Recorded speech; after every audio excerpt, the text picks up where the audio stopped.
എനിക്കൊരു അബദ്ധം പറ്റിയിട്ടാ. പറ്റീന്ന് പറഞ്ഞാ മതി ഹരിതേ. അബദ്ധാന്നുള്ളത് ഞങ്ങൾക്ക് അറിയാന്നല്ലേ നിങ്ങളിപ്പോ ചിന്തിക്കണേ? ആയിക്കോട്ടെ.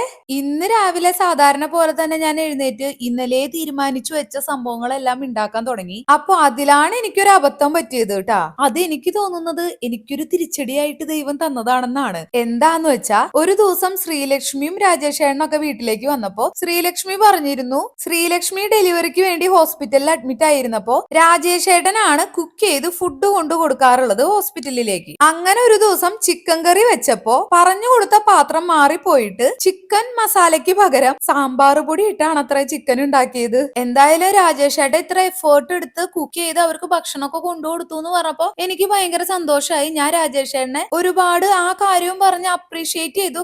കണ്ടുപിടിക്കുന്ന എല്ലാവരോടും പറഞ്ഞു. പക്ഷെ അതിനുശേഷം ഞാൻ ചെറുതായിട്ടൊന്ന് കളിയാക്കും ചെയ്തു. എന്നാലും എന്റെ രാജേഷേട്ട സാമ്പാർ പൊടി ഇട്ടിട്ടാണോ ചിക്കൻ വെച്ചതെന്ന് ചോദിച്ചു. ആ ഒരു പറ്റ് ഇന്ന് എനിക്ക് പറ്റിയപ്പോഴാണ് ആ ഒരു വിഷമത്തിന്റെ ആഘാതം ഞാൻ മനസ്സിലാക്കിയത് കേട്ടാ. വലിയ കാര്യത്തില് പാട്ടും വെച്ച് ഡാൻസും കളിച്ച് ആ പാട്ടിലങ്ങോട്ട് ലയിച്ചിട്ടെ സാമ്പാറും ചോറും വെള്ളവും ചായയും എല്ലാം ചടപടേന്ന് അങ്ങോട്ട് വെച്ചപ്പോ സാമ്പാർ പൊടി എടുത്തിട്ട് മസാലപ്പൊടിയുടെ അടുത്ത് അങ്ങോട്ട് വെച്ചു. അത് കഴിഞ്ഞ് കുട്ടികൾക്ക് കൊണ്ടുപോകാനുള്ള സോയാ റോസ്റ്റ് ഉണ്ടാക്കിയപ്പോഴേ തക്കാളി സബോളയൊക്കെ വാട്ടി കഴിഞ്ഞപ്പോ മസാലപ്പൊടിക്ക് പകരം കൈയെത്തിച്ച് ഒന്നും നോക്കാതെ ഒരു കുപ്പി അങ്ങോട്ട് എടുത്തു കൊടഞ്ഞു. ഭാഗ്യത്തിന് ഇട്ട് കഴിഞ്ഞ് ഇളക്കണേന് മുമ്പ് മനസ്സിലായി അയ്യോ അത് സാമ്പാർ പൊടിയാണല്ലോ എന്നുള്ളത്. അപ്പൊ തന്നെ വേഗം സ്പൂൺ കൊണ്ട് ആ ഭാഗം എടുത്തു മാറ്റിയിട്ട് വേഗം മസാലപ്പൊടിയും ബാക്കി പൊടികളൊക്കെ ഇട്ട് ഇളക്കി ആ സംഭവം അങ്ങനെ സെറ്റാക്കി വെച്ചു. അതൊന്നും പോരാഞ്ഞിട്ട് എന്റെ പൊട്ടബുദ്ധിക്ക് ഞാൻ ആ കാര്യം ആലോചിച്ച് നിന്ന് ചിരിച്ചു. നീ എന്തിനാ ഈ ചിരിക്കണേന്ന് പ്രശാന്തേട്ടൻ ചോദിച്ചപ്പോ ഞാൻ പറഞ്ഞു, എന്റെ പ്രശാന്തേട്ടോ ഇന്നൊരു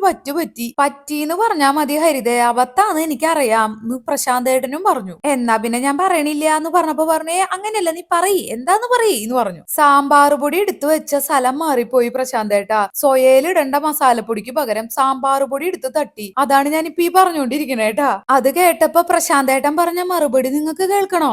സത്യം പറ ഹരിതേ, നിന്റെ വീട്ടുകാരി ഈ കാര്യങ്ങളെല്ലാം ഒളിപ്പിച്ചു വെച്ചോണ്ട് എന്നെ അറിഞ്ഞോണ്ട് ചതിച്ചതല്ലേന്ന്. അതിനുള്ള ഒരു മറുപടി ഞാൻ കൊടുക്കുകയും ചെയ്തു. അതെന്താന്നുള്ളത് ഞാൻ പറയേണ്ട ആവശ്യമില്ലല്ലോ.